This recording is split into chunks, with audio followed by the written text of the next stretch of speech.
Okay, we're recording. So, George, this is our Sunday morning special. So we have two new guests. Yeah. So, would you like to introduce them to the crowd here? Sure. Hey, Paul. This is Peter Duke. He is a creativity expert from Hollywood.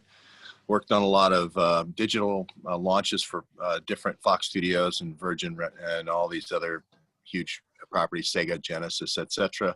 So he's here helping us try to get our story out, tell our story in a better way. Then you know this guy, Addy Ads, the famous Addy Ads. Hey, Paul. Hey, Yeah. Addy.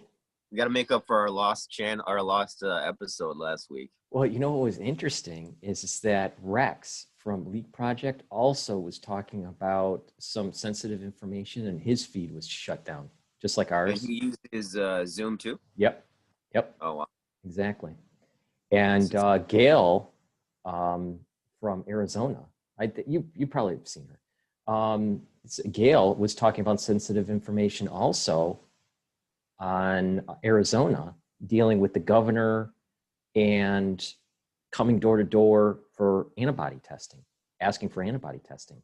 And what was strange is that her feed prevented her from uploading it to her channel, and her phone was getting super hot. It was as if they wanted to break the phone. Almost like with the centrifuges, back in the day with, Stuttnut. Yeah. Stuck similar. Phone burn. So I'm not up to speed on what you guys are talking about. What happened? All right, so there's a few channels that have been either doing live streaming, or what they'll do is record like what we're doing, and then we'll do a premiere. And when we talk about sensitive information, YouTube prevents it from actually going up, or the actual technology that we're using to record shuts off. Like Zoom is we're using Zoom right now. Right. So there's certain things that we say, we notice that feeds get shut down, or there's a hiccuping in the actual recording. Like right. When we start talking about CCP or forced vaccines, or whatever the sensitive information is. Right. Well, Jay Dyer and Tim Pool have alternate language systems that they've created. Right. Jay Dyer calls it Kufid, Kufid. or Karunka. Because he knows that everybody in his audience understands what he's talking about, but the algorithms don't understand it. Exactly, and that's why I reference the new technology on the phone as E7. Right. And all you have to do is just think about it, and that's what it is. But this is how esoteric languages are born, I suppose. Yeah, we have to talk in code now. It's strange. Yeah. We had Trump talking in code last night in Nevada, where he was saying illegal phones. He's avoiding the word BlackBerry. So he just said illegal phones, and he was that close to, he's saying illegal phones matter now, and he's that close to saying BlackBerries matter. If he could only say the title of my book, please. But at least he's getting close. It's like he didn't say Imran Awan, but he said Pakistani mystery man. So I think Trump's got the memo on the code. But anyway. Yeah, I think Tim Pool uses well-dressed totalitarians instead of the N-word, Oh, wow. There you go. Nazis he's talking about. Yeah.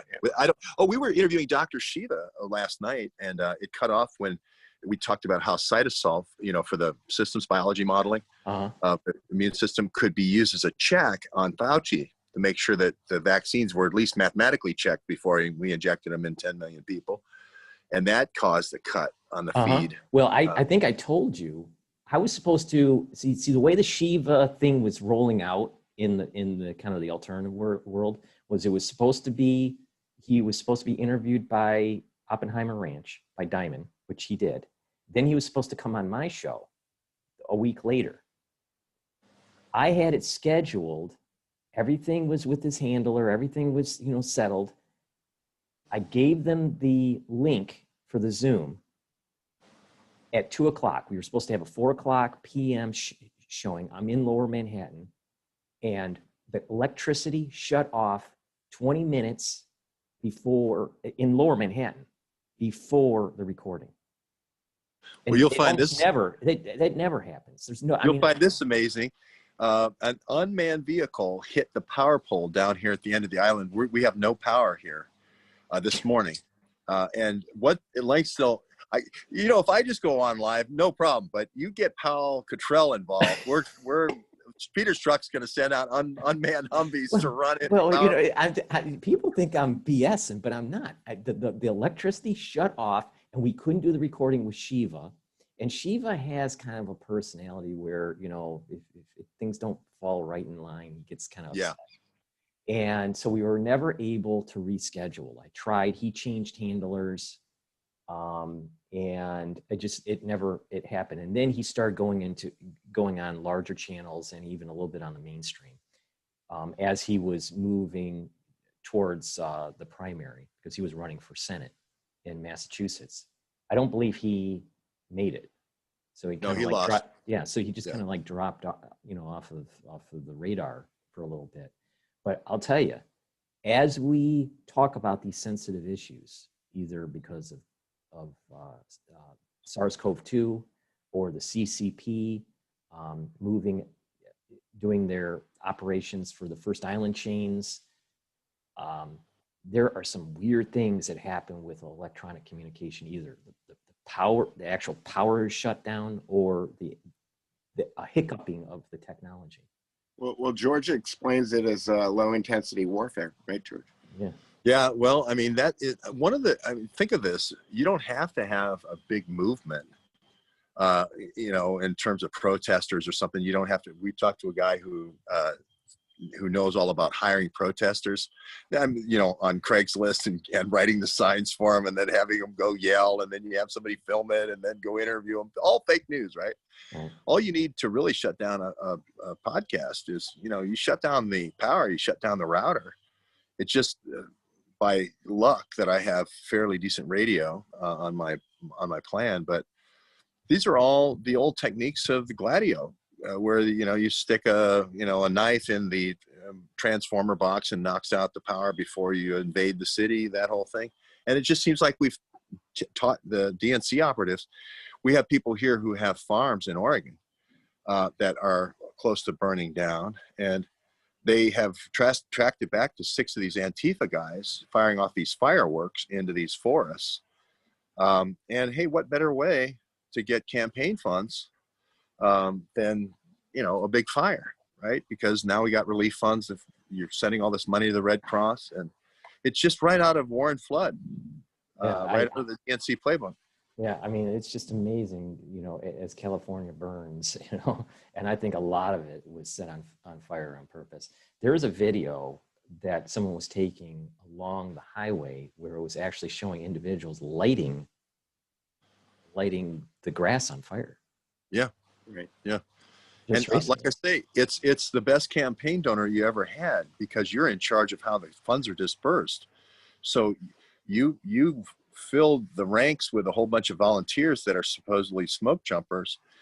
But before you do that, stop by the local post office. Debbie Wasserman Schultz has a big bag for you of fire retardant letters that are ballots. So, as you go by the wildfire. Wait, we're in New York. We're starting to get in the mail these like a checklist, and it's like, well, if you want to vote remotely, and with the mail-in ballot, you have to do these things. Make sure you do it in enough time so your ballot's counted and all this stuff. So they're already kind of like sending out the feelers in the snail mail that start sending out your vote now.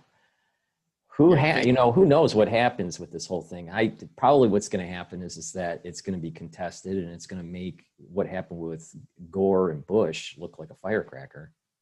It seems like on Facebook and Instagram, every third ad is, are you registered to vote? Here, register to vote. And then you click and it takes you to some website that looks semi-official. And, I'm never sure when I look at those things how official any of it is. Mm-hmm. And I know individuals that are in the United States. They're, they have a green card, but they can't vote, right? So they're here legally, but they just can't vote. So, but they're getting text messages or mailing where it's like, well, are you registered to vote? Well, they should have in their system that they're a green card holder and they wouldn't be registered to vote. But that's racist. So I just like and when you, at least in New York, you don't show, they won't even take your driver's license. Are you voting in New York, Paul, or Michigan? Because New York's going to be blue. No. I'm my permanent residence is in New York, even though I have property in Michigan. So I vote in New York, even though it's it's going to be a Democrat, enclave here. But I'll still vote for Trump. Hey, Paul, do you want to talk a little bit about what we're doing here at this beautiful location on the Potomac River, this newsroom, Charette? Or do we have any bandwidth for that? Yeah. Let's talk about your books and the video that you came out with. Well, the whole idea here is telling the story better. The 4,000 videos are great for on-the-scene reporter, and now what YouTube's wiped them out. There's really no comprehensive way to summarize the whole story in a 90-minute video, except enter the story meister, Peter Duke, to break it down and tell the story, and that's the story. Right. Well, as a creative director, I'm, my job is to kind of define the problem for creative, the solutions are. And so I'm kind of a multidisciplinary, I wear a lot of different hats, but understanding how stories are constructed is a particular specialty of mine. And, George and I sat down, how long ago? Over 3 years. Like 3 years ago. And he said that he wanted to write the story. And I said, great, what's the end? Because that's always the trick. Aristotle said that plot and character are just devices that you use to get to the end. Right. And so you need to figure out what those things are. And so we've been working on that, and I think that we've got our arms around an ending. But this story never ends because current events never end.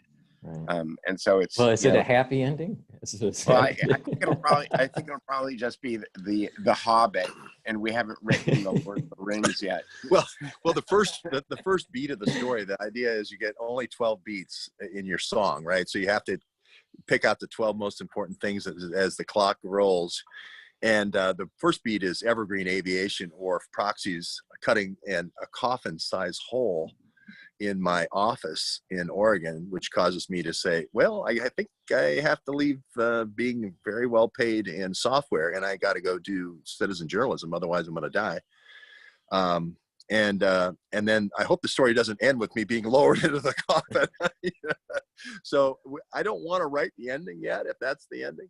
But I am interested in Addy Ads as one of the journalists that's come here.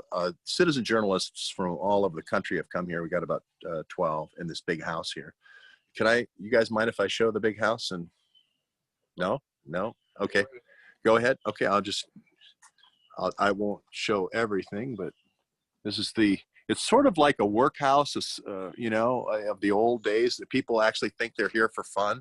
And then it's actually like a slave ship, as far as their work schedule and getting around. But Addy, this is his first one. We've done 4 of these shreds. We want to do one in Detroit, and we want you to come at the end of the month. No kidding. But we're doing these all over the country. Are you going to do one in New York? We'll come to New York if you want to do New York. Yeah. I mean, it's a little easier because of, with what's going on for me to participate being in New York. Okay. But yeah, I mean, I've heard that you were going to do one also in Michigan too. Yeah, we're going to do Detroit, but yeah, we'll do one in New York. Absolutely. I'm trying to figure out, maybe we'll do it a little bit south, like New Jersey, so we can get out in some green space and not get. See, right now, the problem with New Yorkers is that if we still have that check-in. You've heard about the check. Yeah. So if I go to another state, I have to self-quarantine for 14 days when I come back. Yeah. I mean, it's insane. It's insane. But I can go to the tri-state area. I can go to, New Jersey or Connecticut. But if I go to Michigan and I come back, it's 14-day quarantine. So is that because the tri-state area has their own republic? Is that the? Yeah, They have their basically. own Johns Hopkins. They have their own Johns Hopkins reporting system, and it's the tri-state area only, right? Who's running that again? Eco Alliance doing the tri-state area. Bloomberg was Well, backing Bloomberg's it. part of it, and then there's health. There's It's Health called Alliance. it's called the Eco Alliance, Eco Health Alliance, and which is Eco Health which Alliance. is which is like the Ecola. Yeah.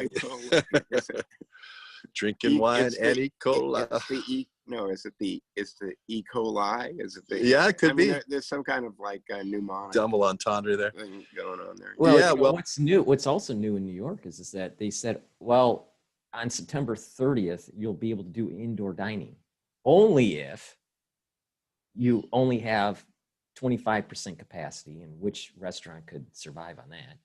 And they have the upgraded HVAC system. So George, as you know, you talked about it extensively. You know, this is a vector of spreading it. Yeah. You know.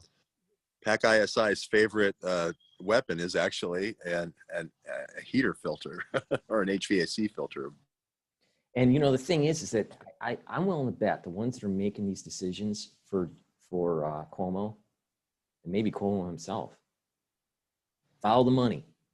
I bet these people have some tie to either the hardware for the HVAC systems or companies that are doing the installation, but somehow they're on the take because they're But they're going to charge you to put your new filter in. Oh, big time. No, And it's got to be what- one of those microporous membrane filters. You know, it's got to be the extra, because the COVID heavy, lethal doesn't get out unless you have that microporous. Well, I'm gonna but I have a friend that's has a restaurant in Upper East Side, and they were saying they could seat about maybe 60 people around in their dining area. The upgrade is going to cost anywhere from $7,000 to $10,000. Wow. Yeah. And just at a time when the restaurants have made no money for 6 Right. months.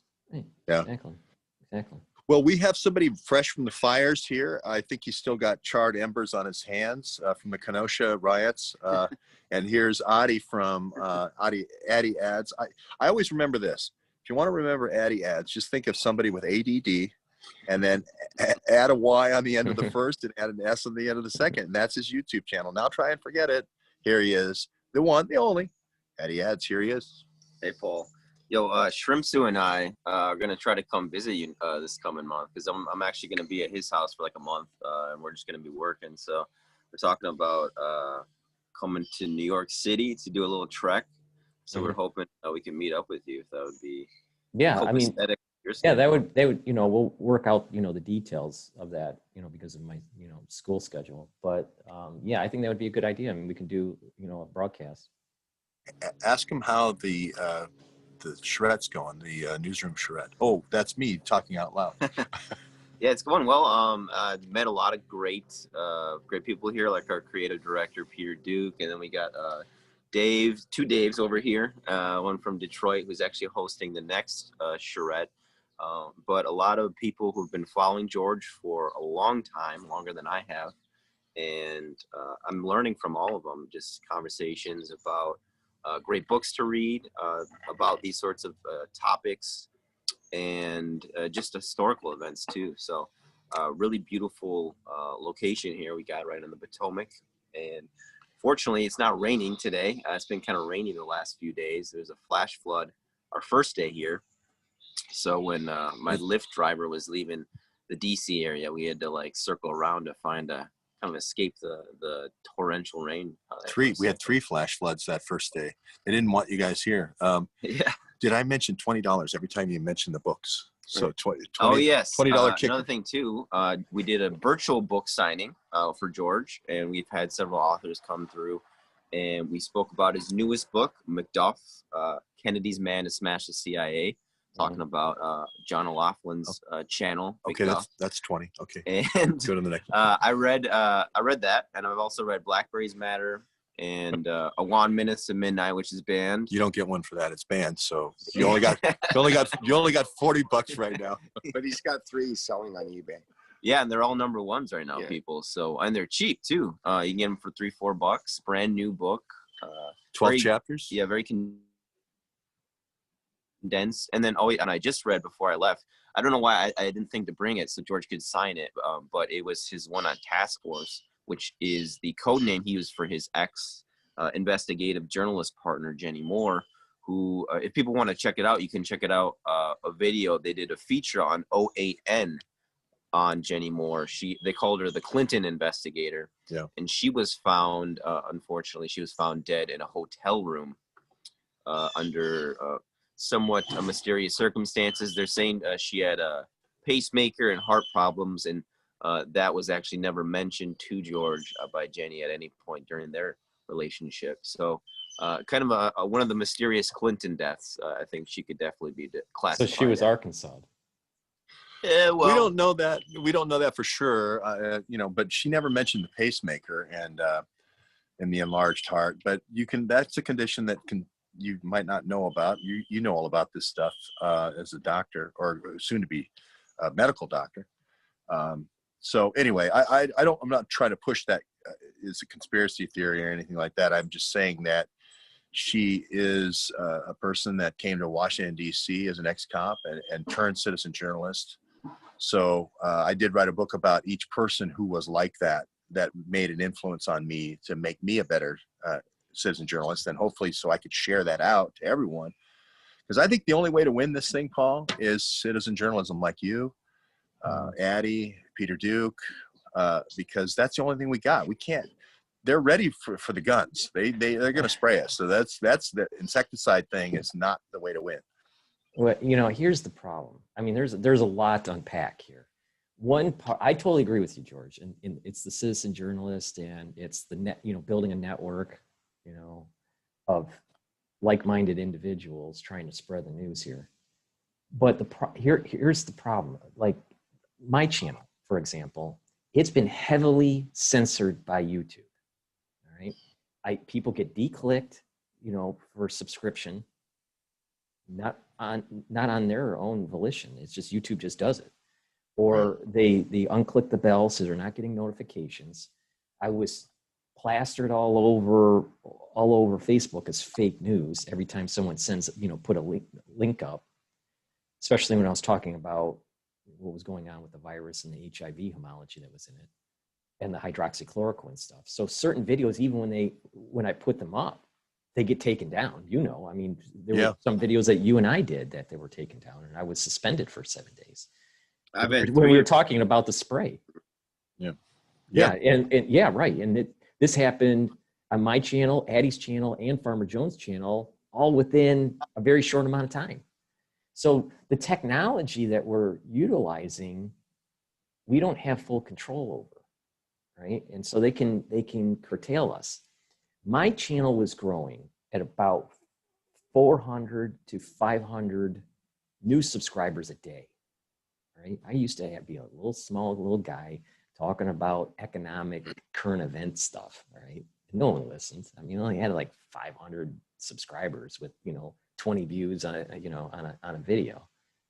But then, all of a sudden this virus thing happened, and I was trying to explain it from a scientific point of view, but also these other pillars, the geopolitical pillar and the biopatriot pillar. But once I started getting close to about 50,000 subscribers, YouTube has been slowly bleeding me down. And this has happened to many different people. So how I try to fight it is that I have to gain more than when I'm bleeding. Yep. But it's hard. I mean, plus they bleed them. They bleed them at 2 a.m. to like 5 a.m. when they know you're sleeping. So I would get up at 3, and I would look at the numbers going down, and I would film it, and then I start posting that. Well, that slows it down. Another thing that I noticed is that when we publish this, we'll publish this at about 12:30 Eastern time, right, for the premiere. I will lose about 50 subscribers the next day. Yeah. If I don't publish anything, the bleeding stops. Right. They're trying to force me not to publish if I want to maintain my subscribers. That happened to Shrimpsu as well, Paul. He was at like 17,000, almost 18,000. Now he's down to 15,000. So yeah, it's happened to, and he's not as big as you even, subscriber wise.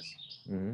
And it's Shrimp Zoo, ZOO. Yep, Shrimp Zoo, Shrimp. And actually, I met him through Paul as well. Paul's been like a kind of a linchpin for me to meet a lot of these people. So George, the connection with Shrimp Zoo was that Shrimp, wife or ex-wife, she worked at the hospital that were the 6 cases that the CDC didn't want to publish in Buffalo, New York, before New Rochelle and Westchester was put in lockdown. Was this your CDC whistleblower that you got so many views on? Remember that phone call from the CDC? There was 2 parts to that. One part is the Shrimp Zoo part, where there were 6 tests that were tested positive that the CDC did not want to put into the Johns Hopkins database. That's the connection with Shrimp Zoo. Then there was a subscriber that sent me the text message from Frank and Nancy, who was running the CDC, was one of the directors at the CDC, that stated that it's a lot worse than people know, and that 23 states were infected. And at that time, it was only expats that were in the database, that were coming off those boats or coming from overseas. So there was 2 pieces of that puzzle at the same time. What was being tested in Buffalo, New York, and the text message from Nancy. Then that's what blew me up over in China, where everyone was like saying, well, who's this guy talking about the CDC hiding the numbers?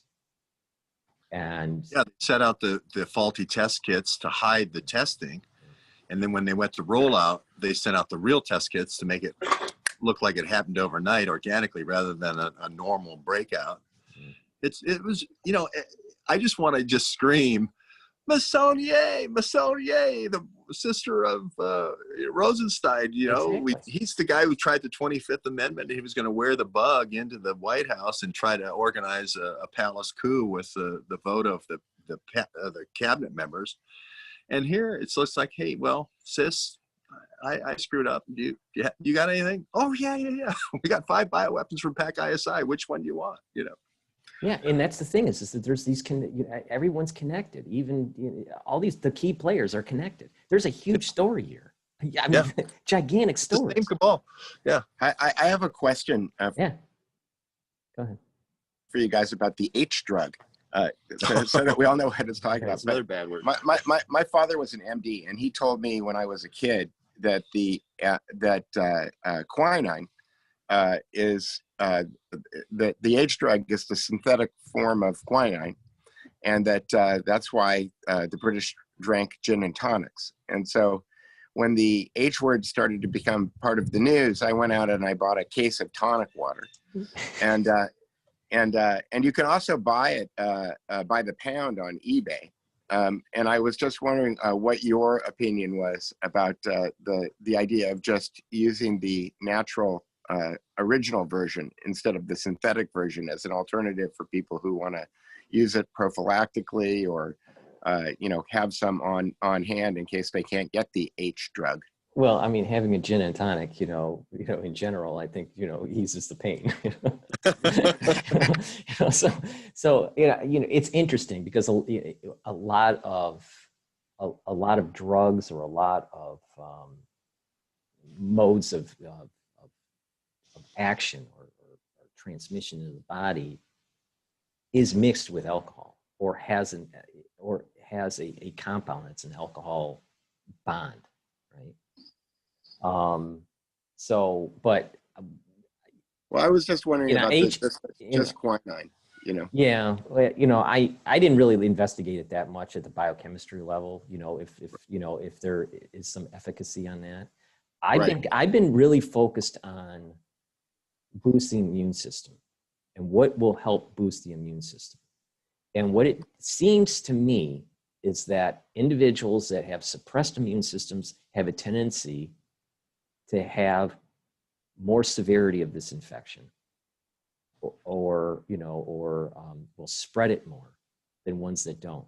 So the key is not a wonder compound, But really this more holistic point of view, it's like, no, you just have to just have a better immune system and you'll be better off. I mean, a lot of people don't realize that you need a decent amount of viral particles ingested or inhaled somehow to actually contract COVID-19. If you just had one particle put into your body, you wouldn't get it because your innate immune system will get rid of it. Right? And this is part of the reason why vaccines have a hard time taking hold. And that's why they had to put the adjuvants in to create inflammation to get your body to respond. All right. What do you think of Russia with this, Paul? I don't know if you've seen that. Putin's claiming that they got this super vaccine that I just read this morning. They're getting ready for everybody. I don't know if you've read into the Russia vaccine claim. Yeah, there's a lot going on with the Russian stuff. You know, well, not just the Russian. You also have CanSino, which is the maker for the CCP vaccine.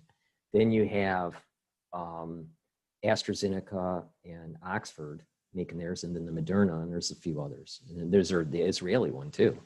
So they're all kind of competing, and there is a geopolitical play, I think, going on between the CCP and the United States and Russia. The CCP wants to control the satellite Asian countries, all right? Let's say the Philippines, for example. Whoever comes out with the vaccine will have leverage on those satellite countries. And they'll be able to say, the Chinese will be able to say, you want the vaccine, you have to toe a certain line. So this is, I think, the reason, part of the reason, not the only, part of the reason why Trump is doing the warp speed, because it is a geopolitical trying to counter check what's going on with the CCP. All right. Now, AstraZeneca 1 week ago said that they had to pause their vaccine program because they had a weird illness that popped up. They just resumed it, I think. Right, exactly. That was the point I was going to make, is that last night a news announcement came up that they actually resumed it. So I am I'm not for the vaccine in general. I'm not anti-vax, but I'm not for this crazy stuff that's going on. I definitely don't want a vaccine. But if I had to have one, I'd prefer the DNA version, which is what AstraZeneca and Oxford's doing, than Moderna, which is this messenger RNA platform that has never been long-term tested, and Fauci is heavily involved. So if Fauci's heavily involved in pushing it, and he's at a high power, being, tied to the NIH, and has patents that are totally related to what Moderna is doing, can you really trust him? I mean, he's got his hand in the cookie jar. And he keeps on pushing Moderna. He keeps on poo-pooing everything else. He poo-pooed hydroxychloroquine. He poo-pooed supplementation. He poo-pooed, the DNA vaccine. Everything is bad, according to Fauci, other than Moderna. And you just follow the money, you follow the patents, and to me, it seems as though that they are all speed ahead in America to try to push for Moderna. And somehow, some way, we need to stop it, because messenger RNA platforms, in theory, seem to work. But in practice, they've never been fully long-term tested on what the long-term effects are. Do they turn on oncogenes? Do they turn off tumor suppressor genes? What goes on? I think that the vaccine is an epoxy. So the vaccine comes in and it supercharges what the virus is. So the virus is the bioweapon. It's partially activated, and then the vaccine that comes in does the double whammy, and like a primary and secondary weapon, like a chemical weapon. Yep. Well, I was thinking about this whole Moderna thing, and Dr. Shiva made an interesting comment. It was offline. We talked about it, that he thinks that Gates is trying to, this is sort of an operating system, the transition from using natural compounds and attenuating natural vaccines to create natural viruses to create a vaccine. Taking a virulent vaccine and attenuating it is how you get a vaccine. Well, that's the live version. There's different types. Right. There's five different types, but the attenuated live one is that. Right. I'm just saying the old way, the old operating system. Like Palm Pilot OS, right? Right. And they want to move to the Gates version, which is the RNA model. And what he was saying is that this is like an operating system. And the key is get between be the intermediary between the vaccine providers and the customer. So they have to go through you for the RNA solution. You know, get that base operating system. This is Shiva's analogy, and I think it's a really good one. And it makes perfect sense then why they would get Gates. You give somebody an operating system that doesn't work, and you can patch it for 30 years. You can make way more money than giving somebody an operating system that works.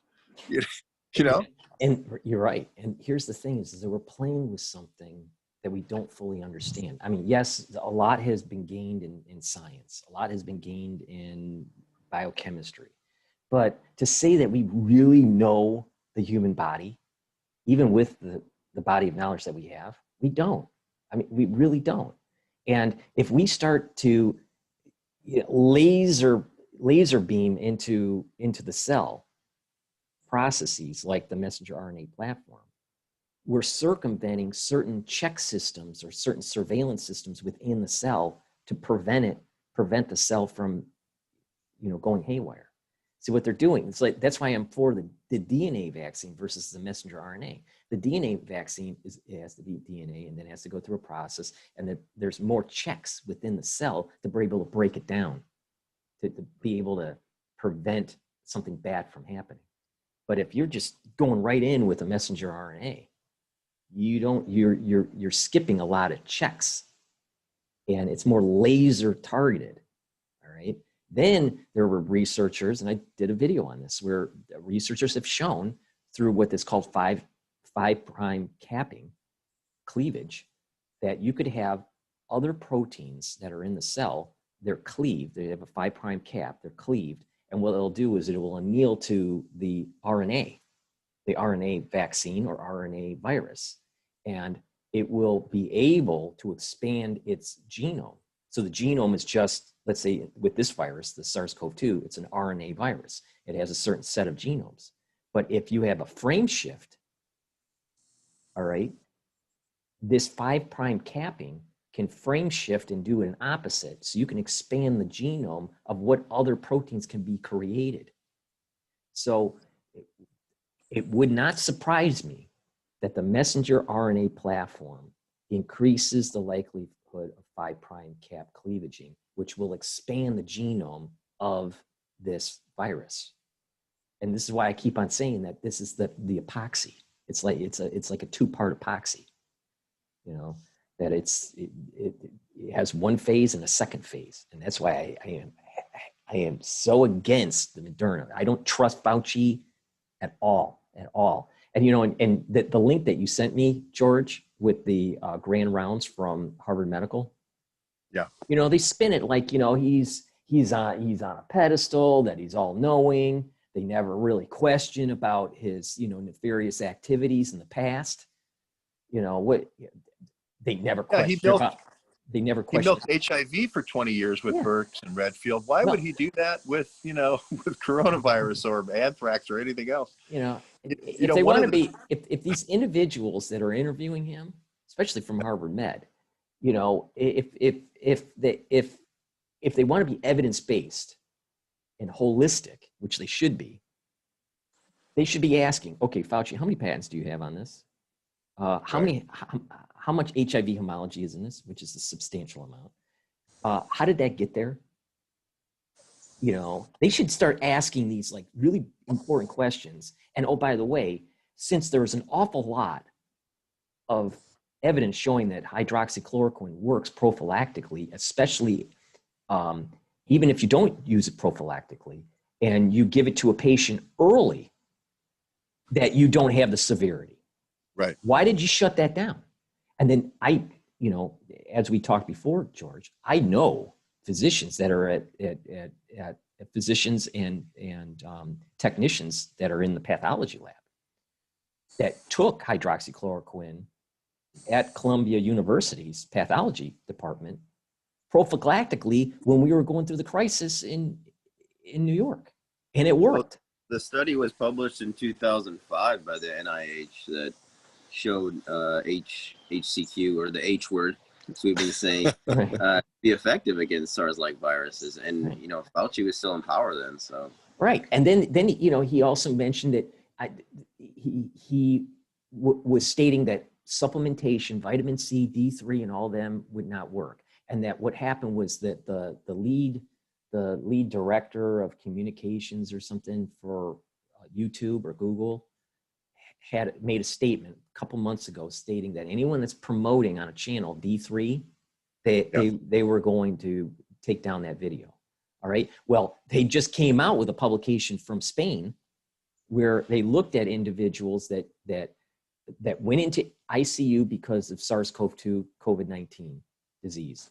And the ones that there was two tracks. One was a track where they took D3, higher doses of D3 supplementation, and ones that did not. And the ones that did take the D3, only about 2% of that track actually were in ICU. The ones that didn't take D3, 50% in that study were ICU. So there is evidence there that D3 helps with the apoptotic pathway that the virus is downregulating so it can maintain its virulence. But Fauci knew this. I should be, you know, being, you know, the neophyte medical student, right? Shouldn't be telling Fauci this. The medical community knows this. The ones that were interviewing him on their grand round from Harvard Medical knew this.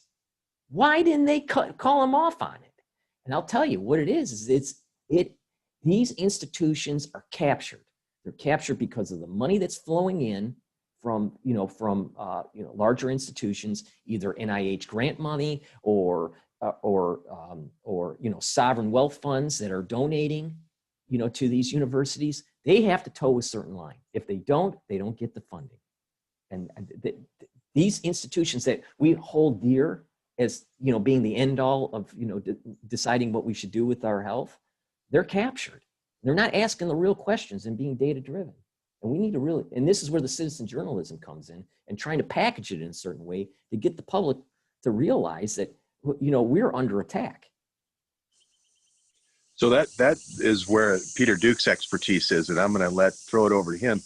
I just wanted to show you the subtle encoding, though, here. Did you notice him drinking the quinine water subtly? See, you got to watch him all the time. Watch him. Well, I think you hit the nail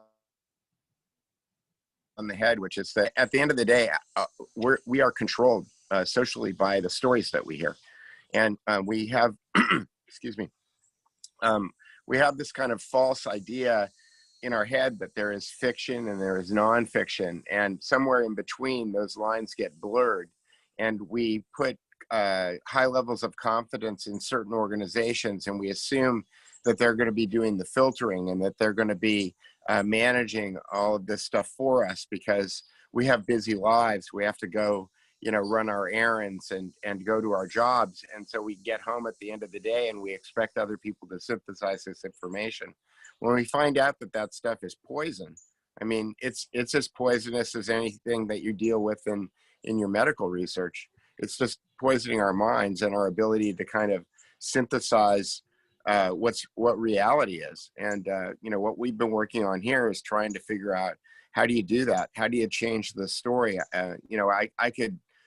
As I'm listening to you talk about all of this stuff, I'm just thinking, how do you package that? How do you put that in a and now I need my quinine water. See, he set that up. He wasn't doing that before this thing, and he's with the water. It's the low. It's subtle messaging. It's subliminal. Come on. I heard a boom go off from Dahlgren, so they just hit me with some kind of voice weapon. Yeah. So, anyway. Directed voice weapon. Yeah. But anyway, to me, it's really it's all about packaging, and frankly, the people who are running these operations all learn from the same places, and those things are available to all of us. I mean, Edward Bernays wrote his book on propaganda. Bertrand Russell wrote the effects of science, the effects of science on society, where these are just kind of their handbooks. These are the devices that they use in order to craft the stories, in order to move society into the direction that they want to go in. Well, And I saw a documentary about how how the Nazi Party early on was starting to try to change the narrative and gain momentum in Germany, with propaganda. And I'll tell you, I mean, you watch some of those documentaries about how the Nazi Party did this. It's very similar to where we're at with mainstream media now. And 100%. Yeah. It's like we're living in a modern day fascist movement. Well, it's interesting. The iconography is all there. Abraham Lincoln sitting in the Lincoln Memorial has his hands resting on fasci, the symbol of fascism. In the House of Representatives, on either side of the dais in the middle there, they've got fasci on the wall. The cornices of all of the furniture are fasci, and they actually even have swastikas on the upholstery of the chairs in the gallery. If you go and you look at Rush Limbaugh's Medal of Freedom, Presidential Medal of Freedom, if you look at the upholstery on the furniture that he's standing up on, it's got swastikas on it. And that stuff is just kind of in plain sight. And you would think that whoever the interior designer is for the House of Representatives would notice that there were swastikas on things. Yeah. But they've probably been there since the 1930s, Well, maybe Rockefeller gave a renovation. We were at the Capitol last night. The Capitol's being renovated, so we couldn't get up to it to film because we were going to try to get some shots of this because I heard Peter mention this. But Peter has a new kind of social media war phrase that, at the start of the Indy 500, says, "Gentlemen, start your engines." He has a thing that he says on social media called "Let the memes begin." Like, let the games begin. Right. And I think that is the best way of starting a meme contest on this stuff that is just so funny and it's so viral and it gets so many views. We thought of Carpe Duncan, and you work with Ali Alexander, who has worked with Roger Stone and has worked with he's Kanye West. And why don't you talk about the Kanye West stuff that you did? You can't. You were just a reporter. No. Well, when Kanye, I can't remember what the circumstance was. The wall. No, but we did the Kanye 2024 posters like a year ago, and those stole the news cycle. It's interesting what you can do if you come up with an idea, you can go to Kinko's, and with a little bit of glue and some paper, if you know actually how to promote those ideas correctly, they become big news. They run in all of the news outlets. Mm-hmm. So I can't remember what the circumstance was. Kanye was in the news. He was, and I think this was about a year ago, he was dangling the idea. And I just made a poster that said Kanye 2024. And I had friends in Chicago and friends in New York. And I sent them the files. And within about an hour of my coming up with the idea, we put the posters up on the wall. We put them up in Manhattan, in Chicago and Los Angeles that night. And you don't have to put up a lot of posters. You just, with iPhones, you just have to get a few iconic areas and get a good picture of something. And that became mainstream news. Ryan Holiday wrote a book. It was kind of a mea culpa, like an apology or an apologia for all of the media manipulation that he did when he was the vice president of American Apparel. But I highly recommend that book for media hacking. It's called Trust Me, I'm Lying, I believe. Yeah, Trust Me, I'm Lying. Yeah. It's interesting you bring that up, Peter, because it dovetails into the documentary I was seeing about, the early movement of the Nazi Party. Hitler, when he was doing the graphic design of some of these posters, because early on he did the graphic designing of it, but it was like, at the time, there was kind of like the society was capitulating because of World War I. There was a depression that was going on. People, the mindset was very depressing. They felt that they were neutered basically, from the Allied powers, and that their hands were tied. They couldn't, run their society post World War I. So here comes Hitler, all right? And some of the posters that were being posted up were showing more of a stronger, very angular faced individual, and then just his name, it didn't have a lot of words. It was just it was like to project their people from their mind. I'm not saying what they did was right. I'm just, because I'm Jewish, obvious, but the thing is I'm just in the mechanism that they used was that they used a very simple, very clean poster design. And they used images to show strength with one word, Right. When I'm managing my creative teams, one of my mottos is keep it stupid, smarty pants. Because one of the things that, I think this is more of a disease of people on the right, because I think that people on the right believe that if you are really good at making a factual presentation of information, that reasonable people have to come to the same conclusion that you did. But in most cases, what you're dealing with is people who are hypnotized. They've been lulled by the media into an alpha state. Suggestions have been put into their subconscious. And when you present them with facts that don't match their reality, they get kicked into cognitive dissonance. And then they start making up a new reality that explains why what they already believe is still true, even though you've given them the facts that plainly present that what their understanding about the world is not so. And so you have to come up with different strategies. And part of the reason that simplicity works is because you have to go past the kind of logic system. I started out my journey as a photographer, and I was trying to figure out why still photographs were so effective at changing people's minds or their point of view about things. And it's because still images are kind of the most effective medium for getting an idea straight past the cognitive processing of somebody's reasoned mind, and go like straight to their lizard brain. And you look at a picture and it's like, wow, I like that. Oh, I hate that.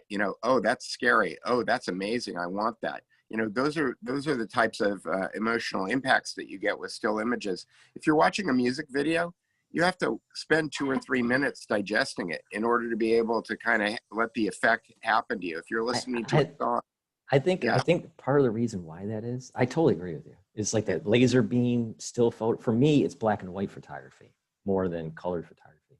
Well, black and white photography takes you to a realm of the unknown, because we don't see things in black and white. So it's familiar because the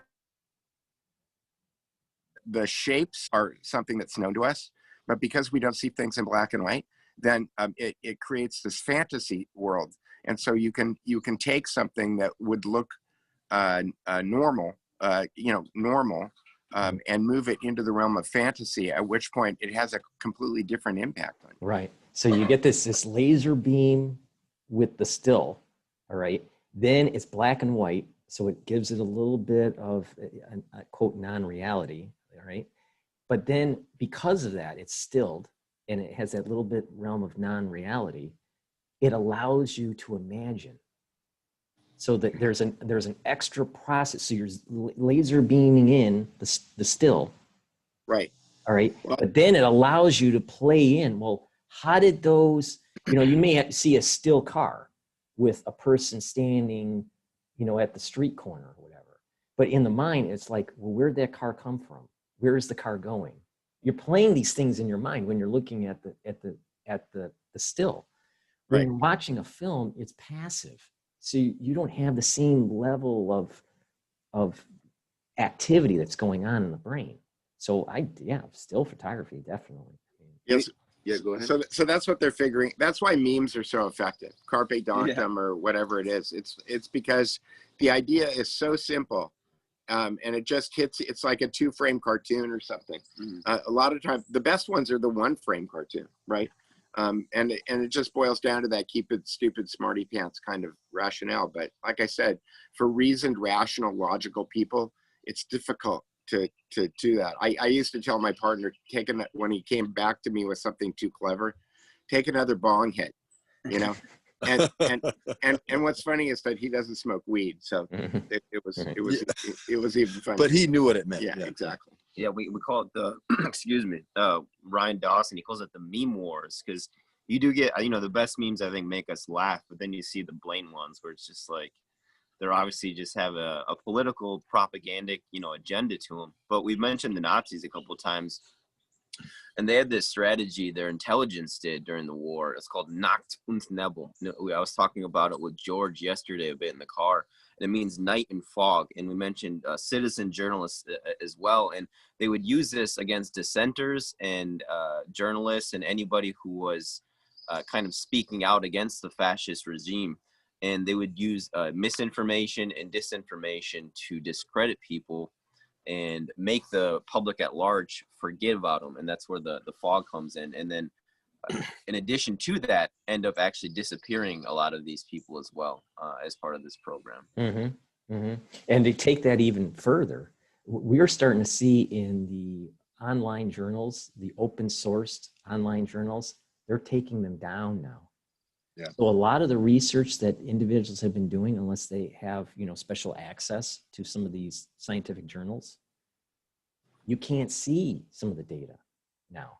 They're taking them down. So we're seeing the burning of the books, just like how the Nazis had their annual event of burning the books, the purification of the society. So what's happening here is that we're having the burning of what we have published on YouTube or on the internet or in the journals, because they are trying to control a narrative. They don't want anyone to know about hydroxychloroquine, even though it's half a penny a pill. And, if you take it prophylactically, that 80% of the people won't get infected, or at least or George's ICU. Books on Amazon have gotten, it's like a digital burning of the vanities. Yeah. That's so this idea of, of the Nazi party back in the 30s, going in, collecting books and burning them, especially the Talmuds, that the Jews had and all this. They just burn them, in these public squares. We're starting to see it now, where you had Apple and Tim Cook, say, what, we're not going to have certain podcasts on the Apple iTunes. Well, that's the burning of the books. When they decided, independent of where you lie in if you like the guy or not, but when Alex Jones was banned from YouTube and banned from iTunes, and certain podcasts from Joe Rogan are banned, that's a burning of the books. That's our modern day version of it. We have to stop this. This is fascism. I mean, when somebody like Tim Cook, this is the thing that drives me nuts with Tim Cook. He's made a lot, obviously he's made a lot of money running Apple, all right? And Apple is an important company. But the thing is Apple is now becoming the establishment, a vector of a larger establishment to curtail our freedoms. So Apple, back in the day, in the 80s and the 90s, that was where you did your designing, because of Adobe, right? And it was the Mac. PCs couldn't hack it at that time, right? So there was a whole creative class that used Apple. All right. Now Apple is this mechanism to control what you can say or what you're not free anymore. You're not creative anymore. Or if you are creative, then if you can get it published, then you're part of the party. Whatever that party is. And that's why my big takeaway from the Ryan Holiday Trust Me I'm Lying book and the ideas that he sells in that book are that you can hack the system if you understand what it is. You can go to Kinko's and get some glue and get your message out, but you have to understand that there's three things that you need in order to kind of hack the system. Your message has to be, you have to understand how the message is going to be received by people. You have to know where to put it, and you have to know what time. And what I mean by time is that a lot of times there's the news cycle. And what people will what people who are in the news business understand is that reporters get sent out to cover something, and they're always looking for some unique way to cover whatever that news is. If you can give them something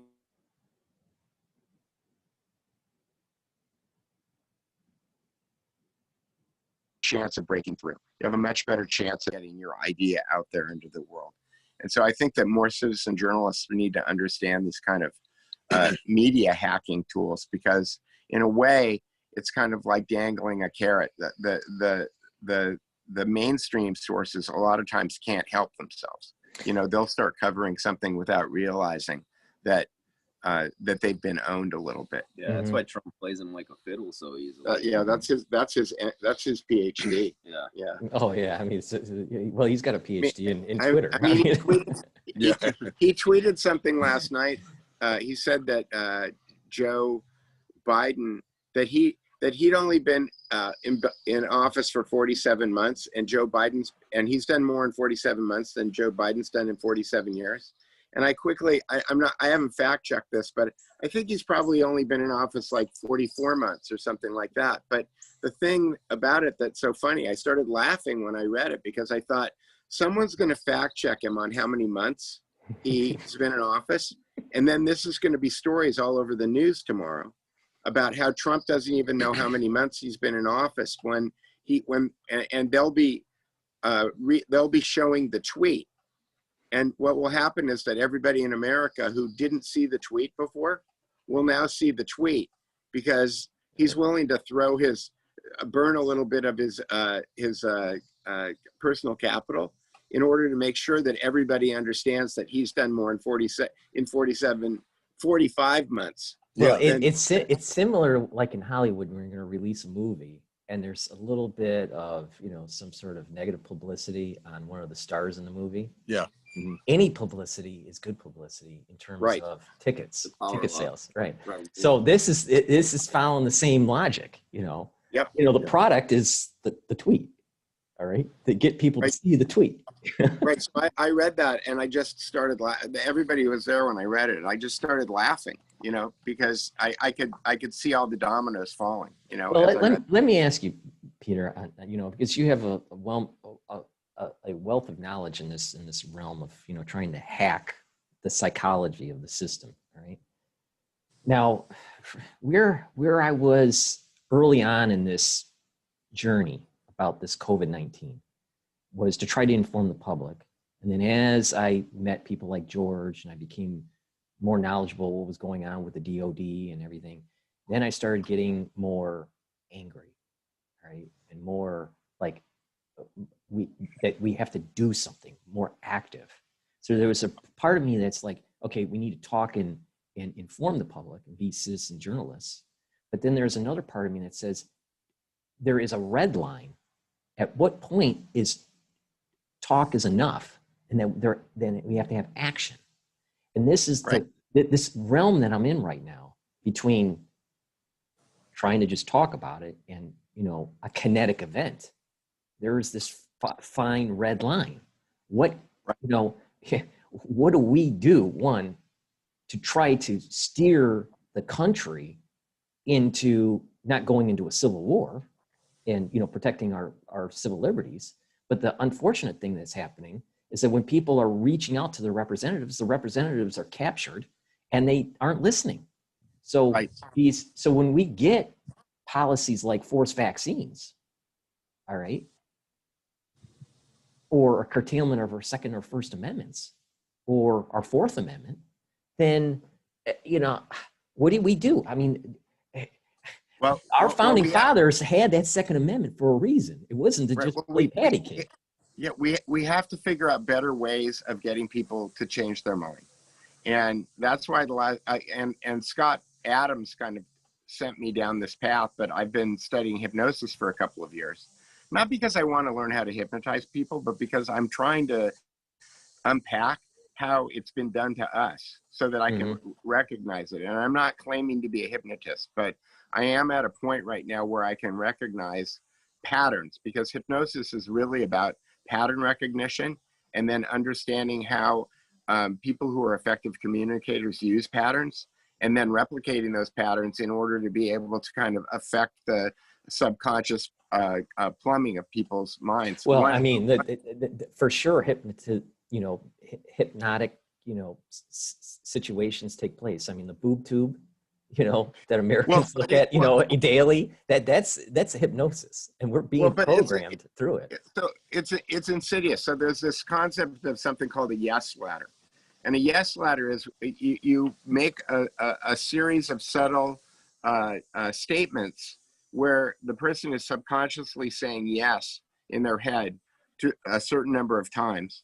And then you can throw in an erudite statement in order to make the speaker, the person who's saying whatever it is that they're saying, seem like they're smarter than you are, because they're quoting somebody that maybe you should have read that you haven't read, right? And then they throw a suggestion in. And when you start to analyze the way that these talking heads on television who are doing this, Rachel Maddow is exactly the same as Sean Hannity.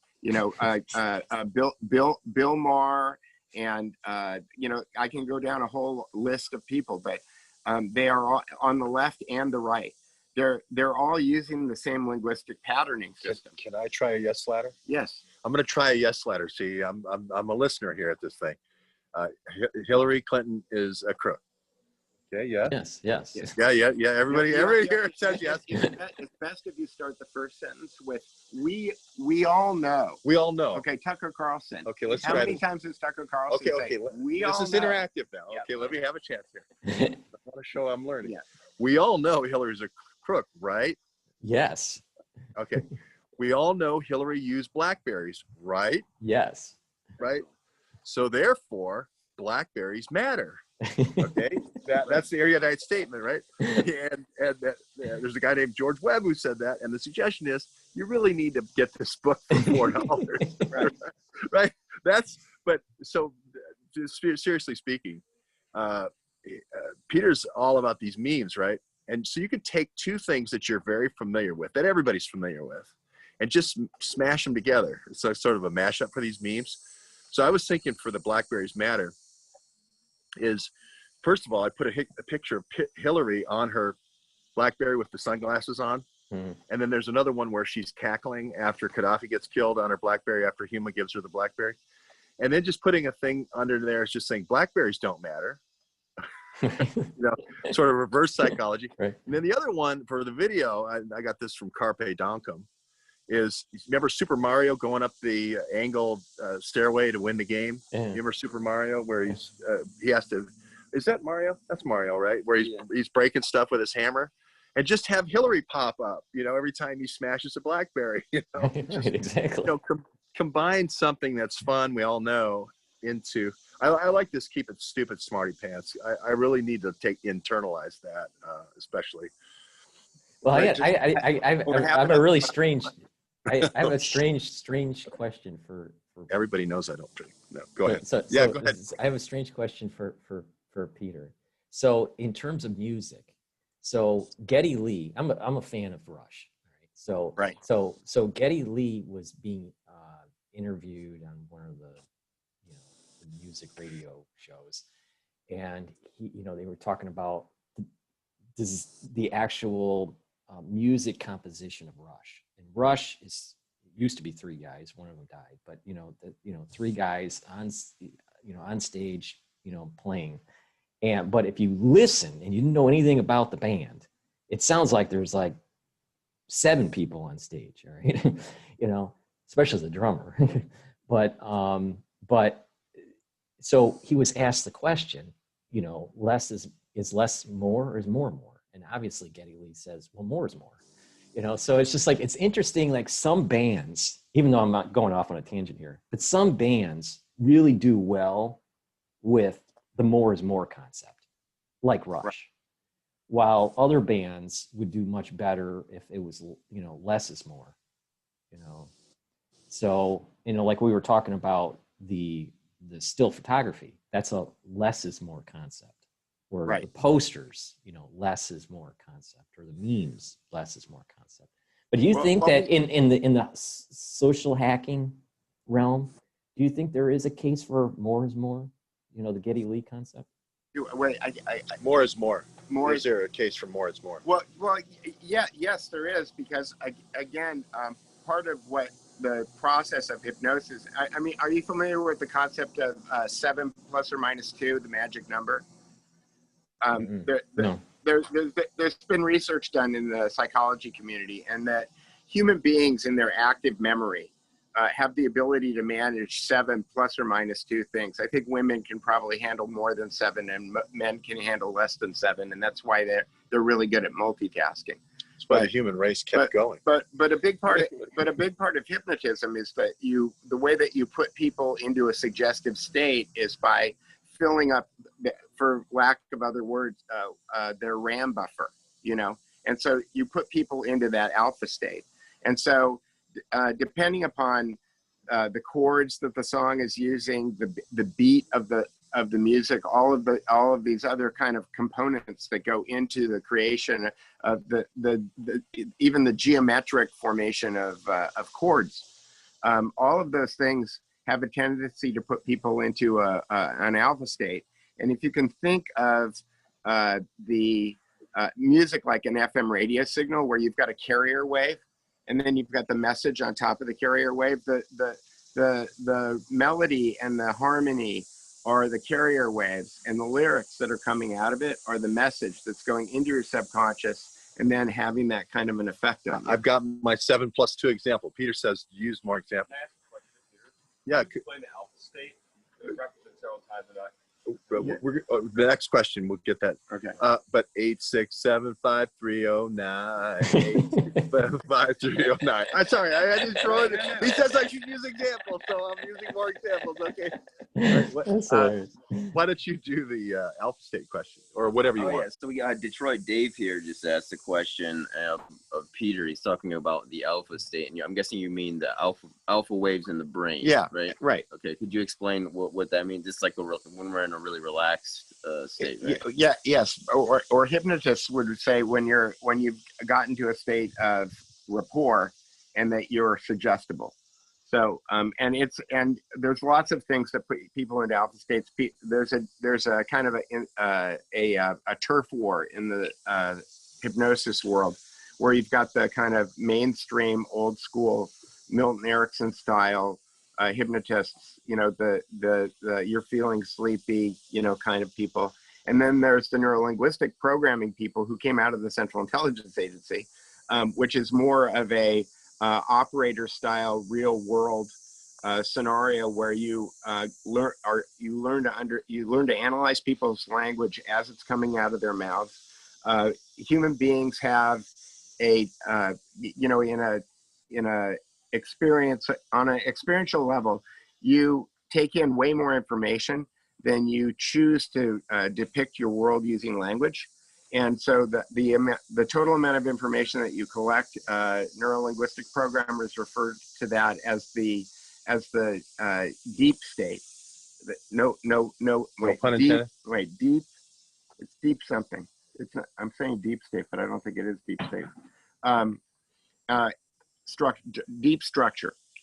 So you've got the experience on top. If you're doing a software stack, you've got the experience on the bottom. On top of that, you have the deep structure, which is the language that you use to describe all of the experiences that you've ever had. But if you're having a conversation with another person, you don't want to tell them everything that you know about a certain experience. And so there are methods that you use in order to truncate that information in order to be able to communicate it. That's deletion, distortion, generalization.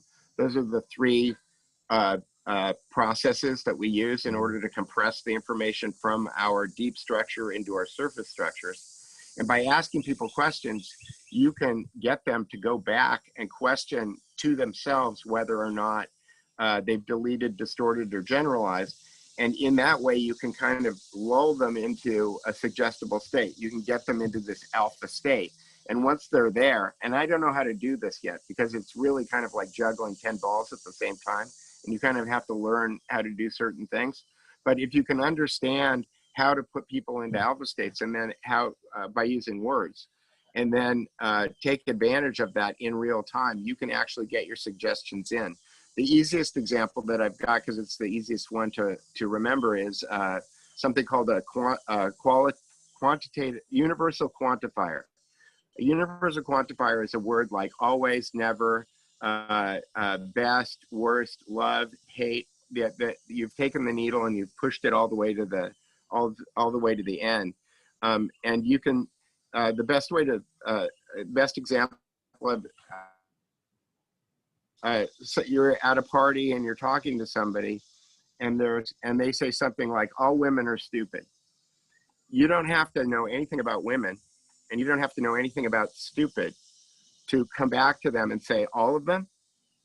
When you say all of them back to them, you force them out of an external framework of the world, and it turns them into an internal framework. And if you're good at suggestions, then you can knock something in right there after you've said all of them, and you can get your idea to sink in.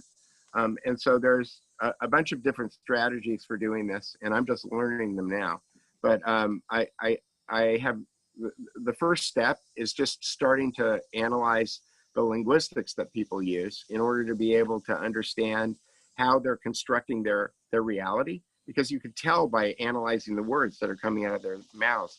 I've got this book that was recommended to me by a hypnotist called Sleight of Mouth, and actually this is the user's guide to sleight of mouth, I think. Yeah.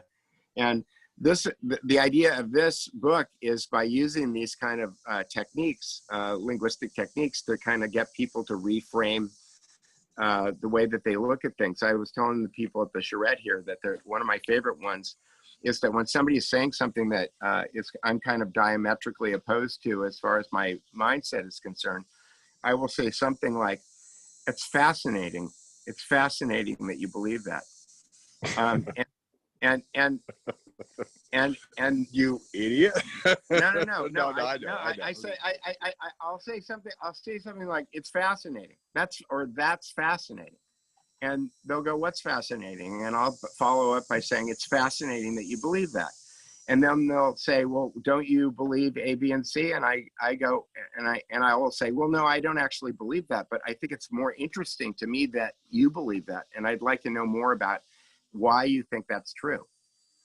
What you do when you ask a question like that is that you move people out of this "I'm right, you're wrong" framework, and you move them into the "why do I believe what I believe" framework.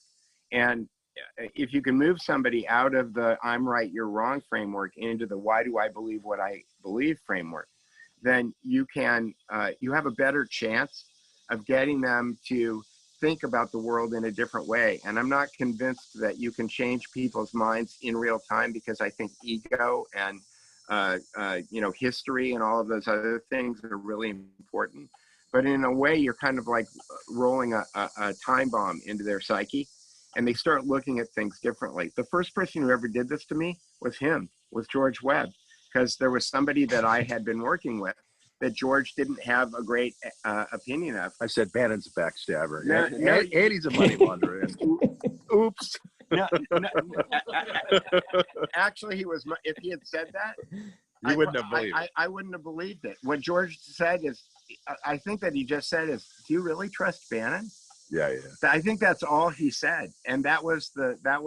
I planted the seed, and then all the people who knew Bannon and had been backstabbed by Bannon started saying, "No."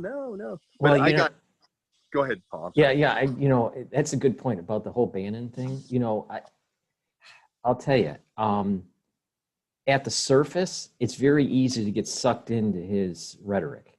All right. Yeah. And some of it I agree with. Some of it I agree with. Some of the rhetoric, especially the anti-CCP stance. But but the thing is there's a personality that no one really knows about that others do. And once you know the full story about him, then you can understand the full picture. Well, Steve Bannon is Mr. Yes Letter. All you have to do is, in order to kind of like deprogram yourself from this stuff, just when you're watching somebody talking, count the number of times that you're saying yes to what they're saying in their head.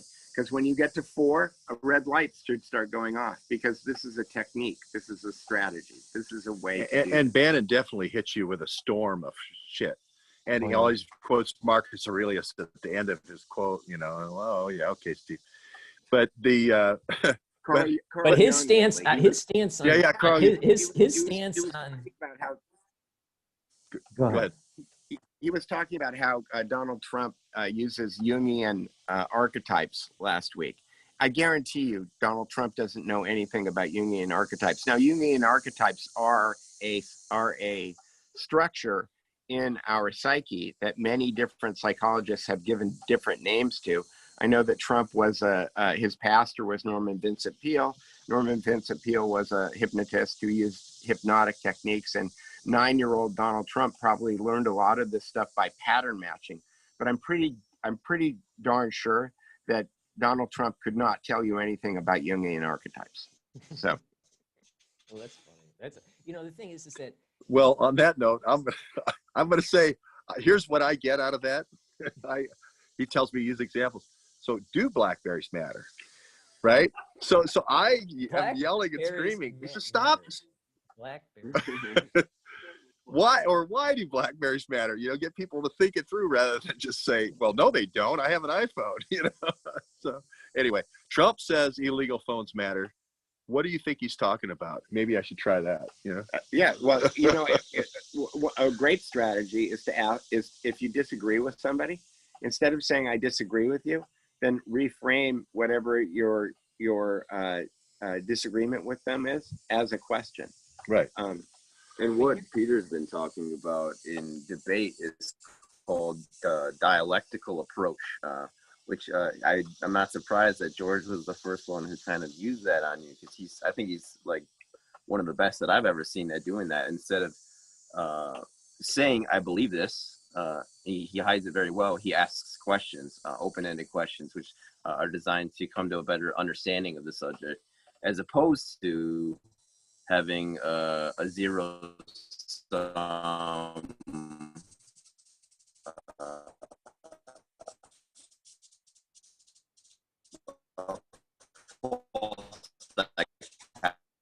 of the zero sum argument. And George, I think the analogy he uses is fighting over the same banana. The monkey's fighting over the same banana in the YouTube sphere. I just thought of a yes ladder. Okay. George Webb example, which is the I'm not saying. Yeah, right. Okay. George will go off on a roll sometimes, and it reminds me of the movie 1941, where Dan Aykroyd is demonstrating how to not operate an anti-aircraft battery. And it's a very funny story, saying I'm not saying this, I'm not saying that, I'm not. Yeah. No, Paul. You know what's it going to take? I mean, move heaven and earth here now. If we went to Monmouth, New Jersey, and set up shop there, a charrette there, and we were able to punch into that old Julius Rosenberg spy ring to get the Manhattan Project, you know, that same group that's still exfiltrating secrets out to the Russians now for the Teva vaccine, right, out of Israel. If we were able to get charrette right in the center of that spy ring that the DNC is so fond of, would you be able to come down, you think, and share your knowledge and wisdom with us? Absolutely. Is that unfair asking you on live television? No, that's not. That's not. Because I think you would really benefit by this. It is somewhat embarrassing sometimes, because it's like when the Toastmasters grill you after you speak, public speaking. Oh man, they're merciless, right? But through that process, sort of like ESP, you know, we have to tear you down and then bring you back up and reform you. But it actually is a good workshop format, I think. Anyway, and we're going to be right next to your mother's synagogue, which, you know, and we do have some fireworks that our Antifa handlers got us. So Yeah, you know, you have choices here. That's funny. So, but Peter, I had a question in terms of Could you speak up, Paul? So Sorry. Peter, I had a question in terms of rhetoric style and the way the articulation of the argument. What's your take on Hitchens? What? What did you say, Paul? What's your take on Christopher Hitchens and on how he articulated the argument, especially right before he died? You know, I know who Christopher Hitchens is. I've probably listened to 5 minutes of him in my life, and I probably should have listened to him more, but that's why I would be very susceptible to a Christopher Hitchens quote in order for somebody to maintain their bona fides. So I'm not familiar enough with him, and I know that I should be. Can I have a whack at that? Sure. Yeah, go ahead. Paul? Yeah, go ahead. So he obviously wrote the book about Kissinger, right? The Life and Times of Henry Kissinger, or Right. something to that effect. I can't. Somebody will fact check me. Maybe Trial on Kissinger. the trial of Henry Kissinger, right? Oh, that's right. Like it was a court case, Right. And he was presenting all the things about the genocide in Chile and all that, and he died young, a fast heart attack or fast, like Andy Breitbart. I like that, in terms of redoing that, reenacting that, because Christopher Hitchens did a lot of data collection on Kissinger. I still think his thesis is right, and Kissinger's dark hand is on all these things, like the bioweapons being deployed either as a weak or a strong version of it. I think Hillary Clinton's just an errand boy or an errand girl, I don't know which, for Henry Kissinger. And everyone running around CFR, everybody says, oh, the Council on Foreign, it goes from his place on 72nd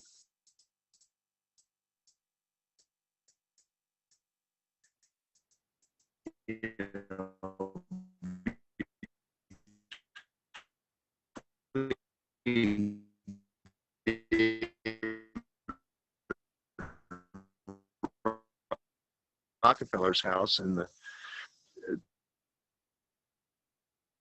to run over there on 68th Street to their heads. But there's certainly no CFR. It was Alan Del. Oh yeah. The hand-me-down. They're this rubber stamp is the same thing in Europe. It's basically, Henry sat down with all the people who still think they're nobles and come up with this idea about population control. Then the next day you have Boris Johnson saying population control is the biggest problem on earth right now.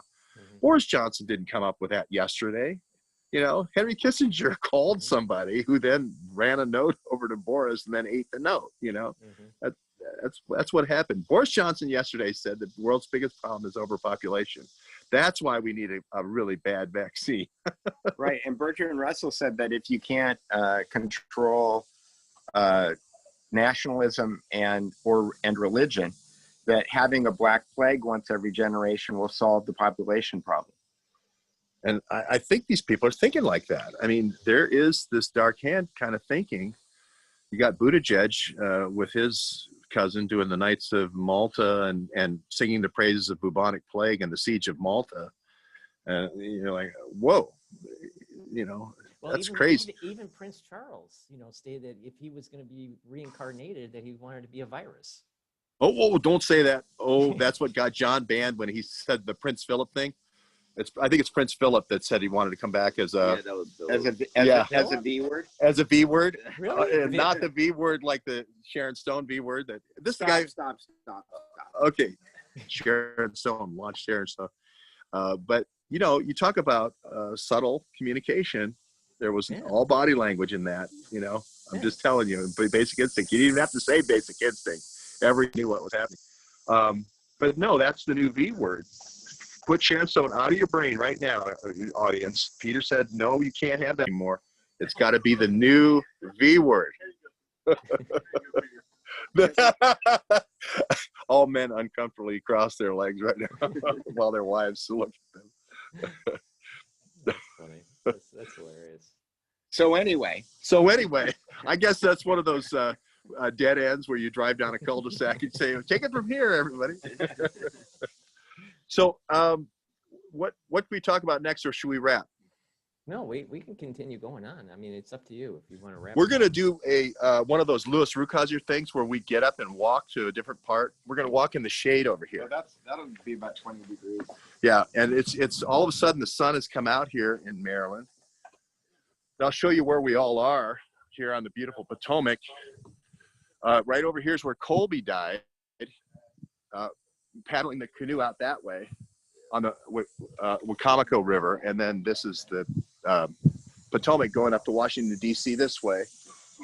So we do these charrettes at really pretty places. So we'll get someplace, George is really tall, Paul. yeah, like, yeah. Here, I'll be way down here. You guys, here, you can stand here. Right? You guys go here. That works. Don't fall backwards, though. Oh, God, gosh, Addy, Jesus. Okay, here I'm we agile. Yeah, there I'm you go. young and agile. I'm going to shoot you guys this way. So, Okay. because Peter says the lights. Yeah, the lighting is better. So, What's the protest situation been like, Paul, for you? Well, I mean, the protest situation in New York has died down. You don't really have. I mean, you have onesie twosies, but there's nothing really organized in New York. But you have the Portland thing going on. But New York in general, in terms of protesting, there's nothing going on. Now, what is happening in New York is trash is all over the place. Across Macy's on 34th Street is, more of pre-Giuliani days, where there's, trafficking of drugs and stuff like that. Yeah, that's George's ex-boss, Giuliani. oh, yeah. Well, I'm not directly, no. Oh, by the way, Addy is not a NATO spy. Both of his parents work in Europe for the DOD, but that's about it, right? And NATO. Correct. Yeah. Right, Somebody, I guess one of George's loyal subs warned him, quote unquote, of my NATO spyhood. So I mean, it's like it's just so it is insane what the trolls come up with, with these crazy things about individuals that are just trying to do the right thing and save the country. Right. I mean, if the trolls had have all this energy to see these things and come up with these crazy theories, why don't they spend the time to help us? Unless they're paid opposition. Right. I think some of them are unpaid opposition. Yeah. Yeah, I mean, I think a lot of the, that's the two-edged sword of like conspiracy theory is that, you get this, one of the books that really changed the way that I think about things is The True Believer by Eric Hoffer, which I read about 3 years ago. And I was really angry when I got finished reading it because it was written in 1951. And I figured that I should have probably read it in 8th grade. And then I became angry that it is a required reading for every 8th grader, just because it talks about the blocking and tackling of social movements and how you actually manipulate people in order to get them to all run in the same direction. And I think a lot of these people, these trolls that you're talking about, they're true believers. They've hooked themselves to a belief system where they see a conspiracy in everything that's going on. And the reality is that if you look at like the Central Intelligence Agency's documents that you can download off their website on how the methods that they use for recruiting people, there's an acronym that they use called MICE, which is money, ideology, C is compromise or coercion, and E is ego or energy. And these are like the 6 different ways that you can grab somebody's psyche and you can manipulate them in order to get them to move into the direction that you want. There's a lot of people who are self-actualized who are like grabbing onto this stuff and single-handedly thinking they're going to be the one that's going to save the universe. They project themselves into the Star Wars movie and they think they're Luke Skywalker and they're going up against Darth Vader. Yeah. And that's what animates them. That's what motivates them. There's an individual out there, we won't mention his name, that happens to travel around New York City with a selfie stick. All right. All right. And he literally was stating that because I was getting my master's in biology at Harvard, that I must have been part of the Lieber lab. Right. Well, Right? I, And it's like, I thank that gentleman for turning me on to a word that I had never heard before called steganography. And I've learned a lot about steganography because I live in a place, George has been to my place, where I have a large number of threes in my address. And likewise, I have 2 different telephone numbers that have multiple threes in my address. And so he decided that I must be an Illuminati Mason because of the number of threes that I have in my address and telephone number. And he stated that on a live stream I live in a 2-party state. He recorded our conversation and then he posted it on online. And frankly, the only reason that I picked it up is that because he was calling from an 818 number. And my buddy Ali was over at Kanye's house at that point, and I didn't recognize the 818 number. and the 818 number is the California, right? It's and that's what happened. That's exactly what happened to me. He called from a California number. I picked it up. All right. Didn't know who he was. He started recording, and then I started going off on him, with the vulgarity that I had to show because Little Detroit there. I'll tell you, the guy that, but the thing is that, because I did my pre-med at Fordham University, a decent sized university in New York. So everyone was saying, well, that's a Jesuit school. So you must be part of some sort of conspiracy, Jesuit conspiracy, and about the virus, and therefore you're part of the Illuminati and all this, stuff. And then people thought I was a Freemason. And even if I was a Freemason, it's not a big deal. But I mean, I'm not. But I mean, I'll tell you, these trolls, they come out and they come up with so many crazy theories. You see, for me, you have to have a BlackBerry from the State Department before I even let you into my conspiracy theories, right? You have to have lit up a country with lots of NATO weapons for me even to consider you as a part of any kind of scheme, right? Well, and we know that we've seen the emails, so I think I have some proof there. But they're taking the same anytime you start hitting on the truth, you say BlackBerries matter, this network matters, they're going to go at you with all these. They've got unlimited funds, and all they have to do is Patreon these people anonymously with $20 and they'll do anything. They'll jump through all kinds of hoops. But I have to set the record straight. George. Yeah. I have never had a BlackBerry ever. Oh, good. So I've never had a BlackBerry ever. I've only had a Motorola flip phone, the Razor, and an iPhone. And an iPhone. You were close. You were lucky to get out of that one, buddy. I think we know who you guys are talking about now over in New York. Yeah. But can I just ask Peter to define steganography, because that's a word I recently learned as well. I don't know if you want to define that, Peter. Sure. Steganography is using coded language in a public way. So that you can tell people who are other initiates into a secret society that you're one of them, or that this is them. So there's a lot of if you I'm trying to think of a good example. We met yesterday at the Masonic Temple here in Virginia, and I said I'm going to do my book signing at 3:33. So 3:33 is half evil, right? And the thing, the mausoleum there, the George Washington Mausoleum, is 330 feet tall, and the Washington Monument is 555 feet tall, and there's a 111-foot basement.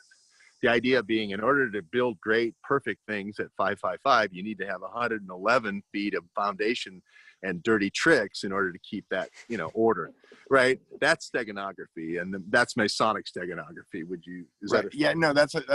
That's a great example. But there's the secret societies use steganography all over the place. Yeah. And so, for example, like in the Bible, there's a lot of references to 12 tribes or 144 tribes with 12 this. And when you start to look at those things like as mathematical formulas, then you can see that there may be, and maybe the keys have been lost, but or that in the translations from from Aramaic to English or from one language to another, that the encoding isn't all there. But it's easy to kind of look at things like Bible passages and imagine. I guess there are people who've written books called Bible code and things like that. Okay. That Dovetail into what you're saying, Peter. Say again? To dovetail into what you're saying, Peter, there is an individual. His name's Zachariah,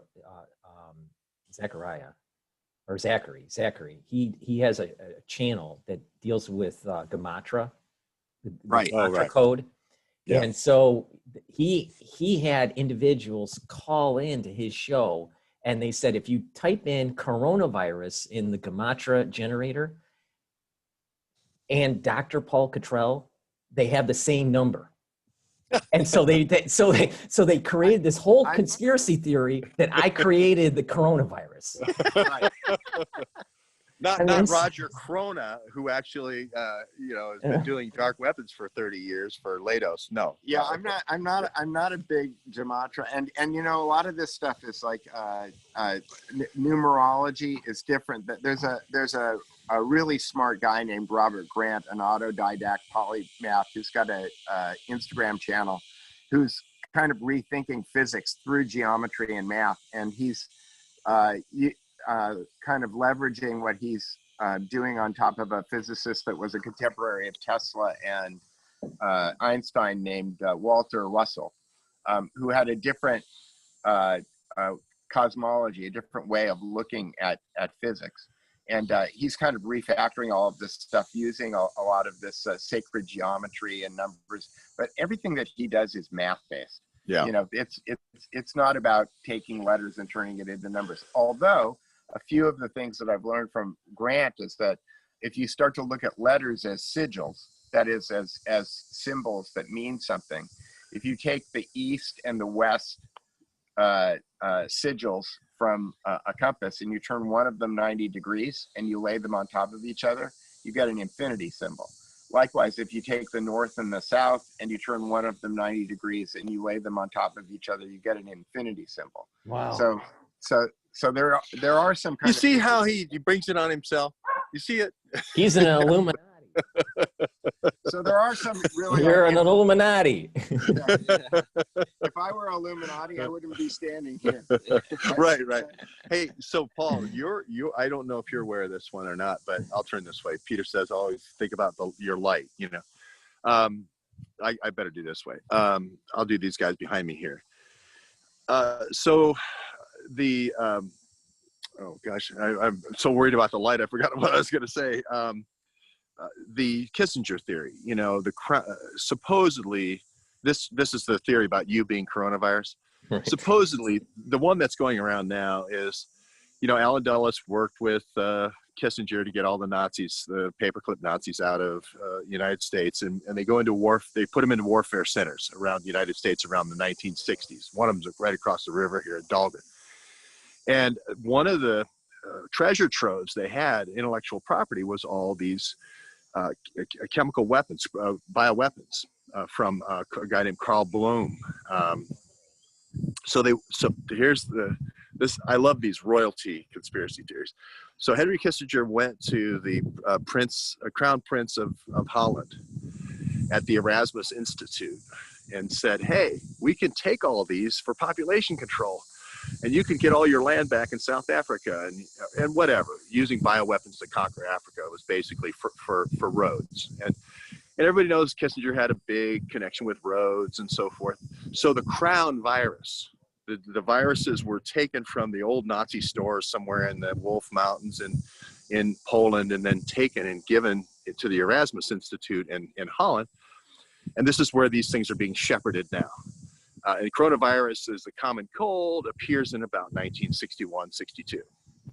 So it's been around for 50 years, and that's the CIA Mossad coronavirus theory. Okay, well, that's been out there. Everyone knows that, right? What's that kind of a qualifier when you say everyone knows that? If you say everyone, what you need to say back to him, Paul, is everyone? Everyone? Really? Everyone knows really? that? Everyone? No, I'm just repeating a conspiracy theory, right? I don't subscribe to the Kissinger does all the bioweapons through the Dutch royalty. I'm not saying that. Royal Dutch Shell intermediaries. No, I'm not saying that. But what I am saying is they take that and then say, well, whoever is against us or shining the light on the blackberries or whatever, we'll take that theory and slot out Kissinger and slot in Webb, or slot out Duke and slot in, or you know what I'm saying, the substitution game. That's all it is. They're not coming up with anything new. They're just slotting out Kissinger and putting you in there. Yeah. It was harder for me to say than I thought it would be. I apologize. It took a long time. Keep it simple. Keep it. Well, you should. I'm going to replay it on you today. Keep it. Yeah. Keep it stupid, smarty pants. Keep it stupid, smarty pants. You can use that on me. I will. I I want to give you replay this to permission. you, and I'm going Right. to play. So, Paul, I think we've reached a diminution point where we no longer have anything valuable to say. Maybe that was a couple minutes ago before I started the Kissinger theory on coronavirus. Well, George has his great white shark T-shirt on right now. So. Yep. This is in commemoration of when I stood in these waters off Jeffrey Epstein's Water Island and Joe Biden's Water Island, where there's direct line of sight communications where I could send op codes down to Jeff if I was the vice president. And anyway, We should go try to visit Glenn Maxwell while we're up there, Paul. Yeah. Little St. John's there. And anyway, this lemon shark about my height comes in behind me. It's going left and right of me in this video. Yeah. So we'll post that again. Yeah. Oh. Did That's it have cool. an antenna? No, it didn't have. Yeah. It was Nellie or Sea Scout. It was Nellie or Sea Scout. Government shark. What is the gematria of lemon shark? Nellie Orr. Yeah. Nellie Orr. Yeah. That's easy. So, Paul, have you had enough of us yet? I never have enough, George. But I do appreciate you guys coming onto the channel, and before we go, please remind the audience where they can get your books, what books are available at the moment. So his newest one is McDuff, Kennedy's Man to Smash the CIA. I just read it. It's a short read. You can read all of his books in one sitting. And then I also read his one that just came out on Task Force. Is Adam Schiff's Worst Nightmare, a cop I called Task Force. And that one it's like 25 pages. You can read it in 15 to 30 minutes, depending on how. Lots of pictures, though. Yeah, lots of pictures. He's beefed up his Blackberries Matter book as well. He's got diagrams, pictures, and a couple new chapters that weren't in the ebook as well, which I read the ebook of Alon Minutes to Midnight, which is now banned. So speaking of one of those vanities burnt. And what you have your Somewhere Under the Rainbow, which is also banned. Yeah. And then what else do you have on Amazon? Subsource Carter Page, but that is also no, you can get that. Oh, and Anthrax 911 I just came out with on the 10th of September, and that's doing really great. It's about the 5 bioweapons programs PAC-ISI had with the Wuhan Institute of Virology. So, and the title was banned in that. It was going to be Corona 911, but that got banned. It was too, what do you call it? Too inflammatory. Too inflammatory, yeah. Yeah, and very condensed work. He just goes fact. That's George's way of writing. So there's no speculation. It's all very condensed and no wasted space on the page. It's more of a Federalist Papers kind of pamphleteering strategy. Or common sense. I try not to write in what Pseudonyms? Well, who wrote the Federalist? It was James J. John Jay. Alexander Hamilton and Adams, right? Oh no, Monroe. And Common Sense was Paine, yeah. Paine. Common Sense is Paine. So we got our own Common Sense by George Webb here. And Addy adds, find him. Just think ADD, right? And then add an S, and then add a Y, and then add an S for Addy ads. How about that? Right. And I'm Peter Duke Photo on Twitter and Instagram. Yeah, Peter's got great tweets, funny memes. He likes to add to the meme wars. And but you have to catch them quick because my tweets auto delete after 2 weeks because I don't want to leave a trail that the trolls can just grab. So there you have it. So George, send me all the links that you want me to put in the description box. It's getting. Send all the links. Oh, send the links. Okay, yeah. Okay. Yeah, Peter Struck has hit another telephone pole here. I can't hardly hear you. Yeah, we're losing you, Paul. But we'll send the links, Paul. Thank you. Okay. And I'm gonna try to get this premiered at 12:30 or 1 o'clock. 12:30. Okay. Yeah, we'll have a group watch party. Thanks for having us on, Paul. Thank you, Paul. Thank you, Paul. Thank you. Later. Bye-bye.